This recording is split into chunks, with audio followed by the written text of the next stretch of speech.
Hello guys, welcome back to my channel.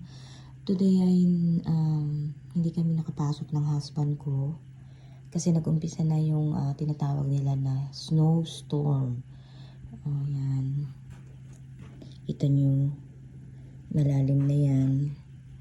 Yan, kung sa Pinas meron tayong typhoon, tapos merong flood sa Philippines. Dito, yan ang aming parang pinaka bagyo. Hindi bumabaha dito pag umulan, pero walang baha dito. Pero yan, pag nag-snow, parang baha yan.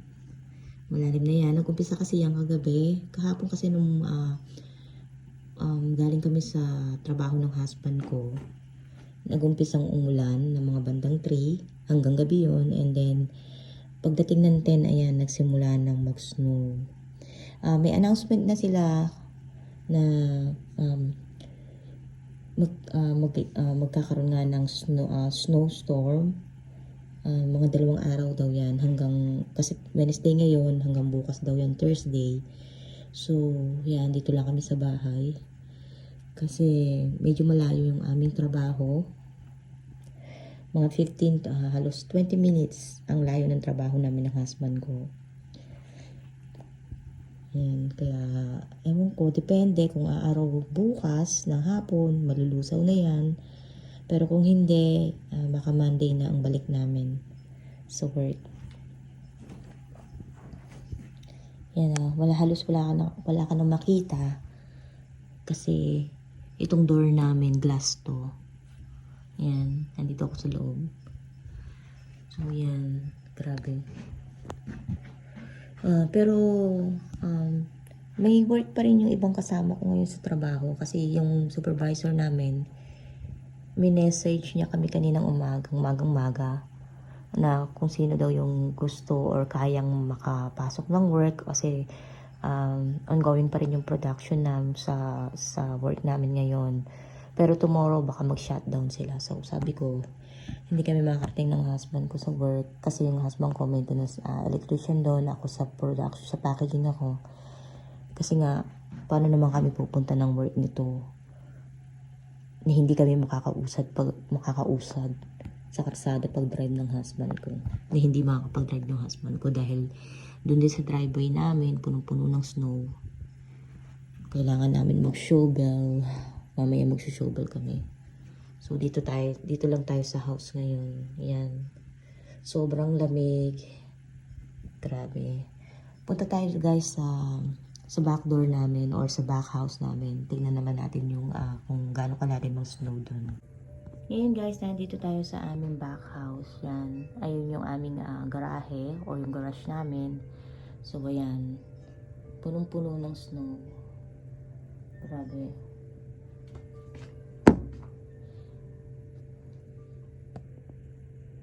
Ayan.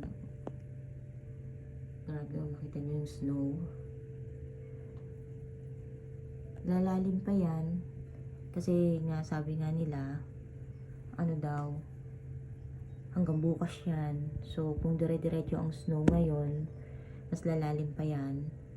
And then, hindi ko lang maano kung gaano kalalim. Pero kung titingnan nyo yung, makita nyo yung parang kurba na yon sa ilalim ng chair. Yun, ayun na yung lalim nung snow. Lubog na yung paa ko dyan. Biguro nasa ankle ko na yung height ng snow. Or pag pumunta ka dun sa Mega Widow, mas malalim pa yun. So, dito lang tayo sa bahay. Masarap matulog niyan kasi malamig. Kaya lang affected yung ating internet. So, kahapon, sabi nung kasama ko sa work, yung aking friend doon, mamibili nga raw sila kasi nung isang araw, namili sila nung anak niya. Sabi raw nung anak niya ay halos nagkakaubusan ng mga canned goods or mga stock ng ibang food na kailangan nila sa mga store dahil nga nagkaroon na ng announcement na bago na magkakaroon nga ng snowstorm itong Wednesday na to hanggang tomorrow Thursday. So yun guys, sa iba siguro pag first time may experience yung snow, tuwan-tuwa ka, pero dito parang pag nag snowstorm na ganyan dito, parang hindi okay sa mga tao kasi nga affected yung kanilang trabaho, hindi sila makakalabas. Ayan, parang yung bagyo sa atin yan. So stay lang tayo sa bahay ngayon. Medyo namimiss ko yung work. Kaya although ngayon lang ako nag-absent, pero nakakamiss din yung work. Malamang Monday na balik namin sa work. For sure magsha-shutdown yung ibang mga trabaho, or even yung sa trabaho namin bukas, kasi mas lalalim pa siya, kaya hindi sila makakapag-drive. Yun guys, so punta naman tayo sa guys, tignan nyo, may squirrel doon sa ilalim ng snow. Meron siyang kinakain, ang cute no. Ayun, maraming squirrel dito. Minsan naghahagis kami ng mga peanuts, ng mga seeds para sa birds, sa mga squirrels, rabbits, yan. Kita nyo, ang lalim ng snow na yun. Meron siyang kinakain dun. Pupunta siya dun sa loob ng snow, and then meron siyang inunguya. Ang cute, diba?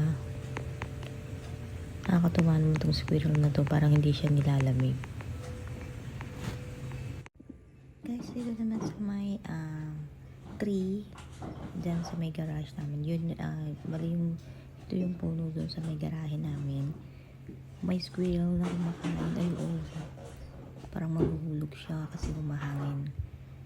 Ayan o, kita nyo, ang lakas ng snow, tas humahangin. Nagbabalance yung squirrel. Guys, ito, ang tawag dito ay squirrels. Iba yung chipmunks sa squirrel. Ang chipmunks medyo maliit siya, and then meron siyang guhit sa ulo papunta sa buntod. Itong squirrel medyo malaki sila. Maraming mga squirrel dito and birds kasi hahagis kami pinsan ng mga peanuts, and then kung anong pagkain na tira namin para may makain sila. Ang cute, no? And guys, sinum ko yung aking phone para makita natin may hidden squirrel. Nasa taas siya ng puno. Gamit ko yung aking iPhone 13 Pro. 9 times zoom siya, kaya kahit napakataas ng puno, andun yung squirrel kitang-kita. So guys, ngayon kailangan ko na magluto. See you again next time. At kung nasan man kayo, stay safe everyone. Bye!